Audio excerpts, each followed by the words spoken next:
Hello everyone. Today I'm going to be talking about my hot takes. What does that mean? Well, I've been playing guitar for a long time. I've been a musician for a long time. And I've got a few opinions about things, so I'm going to give you my hot takes today. Let's get right into it. All right, hot take number 1. You can be too good at your instrument. What does that mean? Well, at some point you stop being musical, you stop serving the song, and you start just showing off. And, you might impress a few musicians on Instagram or Reddit or whatever, but at the end of the day, you're not really serving the song, you're not doing something that's conveying emotion, you're just showing technical skill. And while there is a place for that, maybe you're inspiring other guitar players or musicians, whatever, to play better.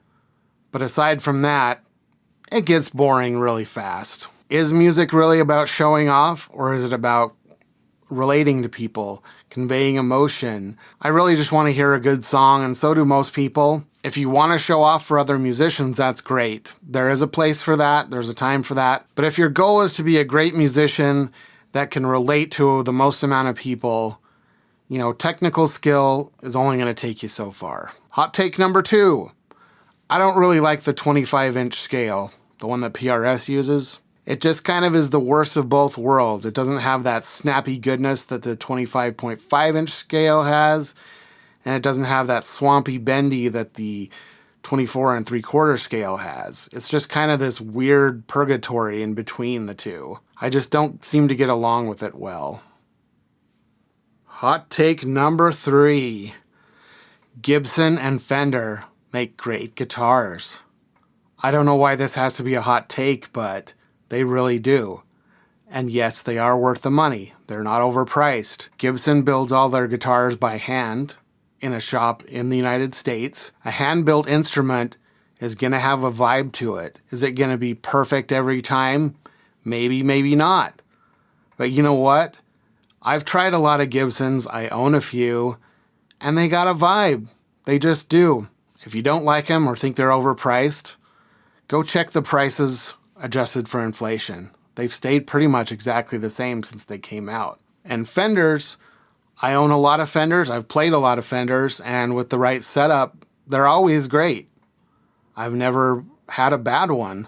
Even the Squier guitars, once they get set up well, they're great guitars. I think people just like to complain about the big guys because they want to take them down a notch, or they think it's cool to say, I don't like Fender, I don't like Gibson. I saw a finish flaw in one of the Gibsons that was like $5,000. Well, guess what? They aren't always perfect. But you know what? That can be a good thing, because that means it's got mojo, it's got vibe. Something that's hand-built, you can feel it in your hands. I'm sorry, but when I pick up a Gibson, I can feel that it's handmade. It doesn't feel like it's fresh out of a factory with perfect specs like a PRS does. A lot of guitars feel soulless when I pick them up. And Gibsons are almost always, they got a vibe to them right away.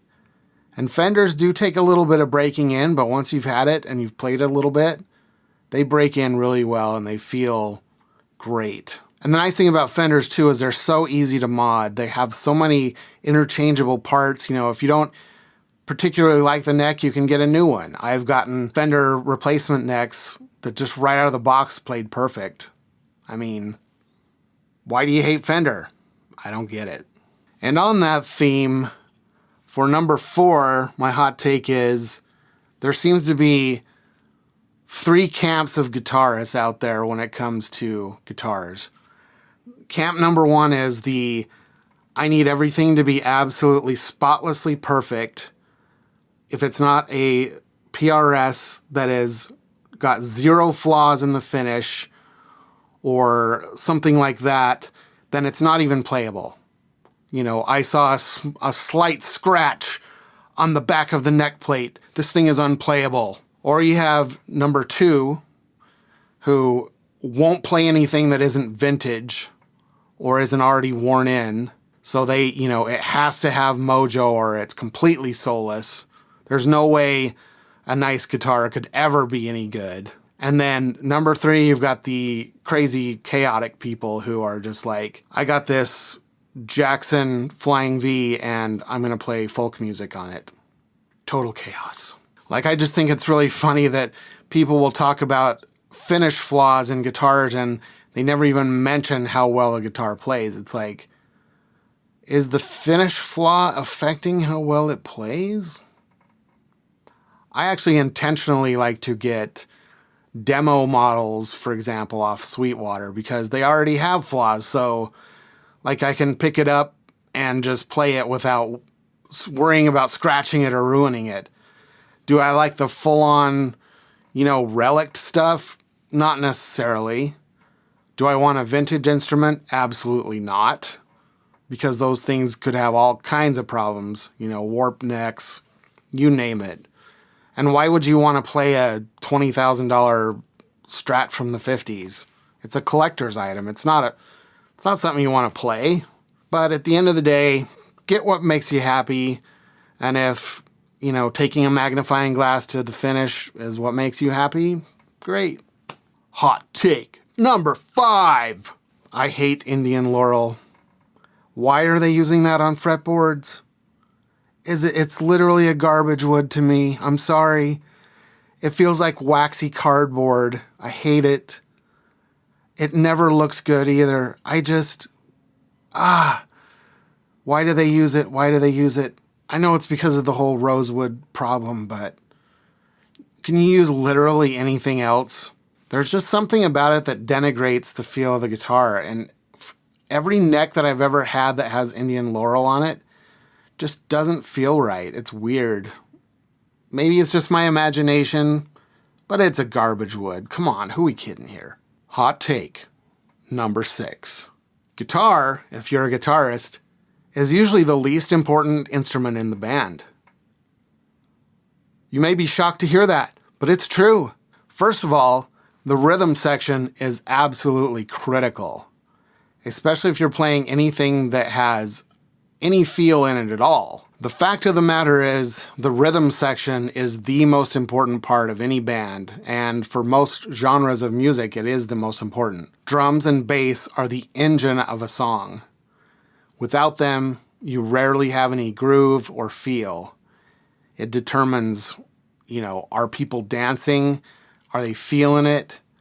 It's hard to do that without a really good rhythm section. So bass and drums, most important. People think it's the singer, but the singer is actually the second most important after the rhythm section. And you could argue, guitar is part of the rhythm section, or at least it should be. Guitarists should get that through their head that you're there to play rhythm 99% of the time. Sure, if you want to play a solo and they let you, you can do it. But as a guitarist, your job is usually to provide harmony to the rhythm section in a rhythmic way. So you're playing the chords, you're outlining the chords, you're giving that structure. Okay, so let's be real here. The keyboard player is the least important part of the band, right? Right? Hot take number 7. Your gear only really matters to you. And maybe a couple other guys or girls. That $300 boutique overdrive pedal you have on your pedal board, nobody cares. It's for you. Let's just admit it. It's for you. You want to feel important, so you bought a $300 pedal and you play with it. That's okay. There's nothing wrong with that. But let's stop pretending that what we're playing on stage is so critically important. What's important is that you know your gear well, it feels good to play, and you're getting a great sound. Aside from that, who cares what the label on it says or how much it costs? As long as it sounds good, it is good. Hot take number 8. This one's for the bass players out there. Guess what? It's okay to play a bass guitar using a pick. That's right. You heard it here first. Using a pick with a bass guitar is a good thing. It's a different sound. Sometimes you need fingers, sometimes you need pick. Guess what? It's 2 different sounds. It's like saying I'm a guitar player Only real guitar players use a pick. They never play fingerstyle. It's like, does that make any sense? No. Some of the best bass players of all time used a pick, and only a pick. Paul McCartney uses a pick. Chris Squire of Yes used a pick. You know those cool bass lines you hear in Tool? All with a pick. Sometimes fingers sounds better. Guess what? It depends on the context. So it's okay to use a pick when you need it. So anybody that thinks you should never use a pick as a bass player, it all comes down to context. Sometimes a pick is going to cut through better. It's going to be more articulate. It's going to sound right. Again, try playing Tool or Yes with your fingers. It's not going to sound right. It's just not. And it's okay. We can all take a moment to reflect on our choices and decide, guess what? I'm a versatile person. I can use both a pick and fingers. I can have the best of both worlds because I don't need to limit myself. Thank you for coming to this spiritual experience. Take number 9 is, music is not a competition. Nothing that I said here matters. You know why? Because it's not a competition. You don't have to feel personally affronted by someone else's opinions or hot takes because it's not a competition. There's no scoreboard. Nobody's going to win at music. It's just fun.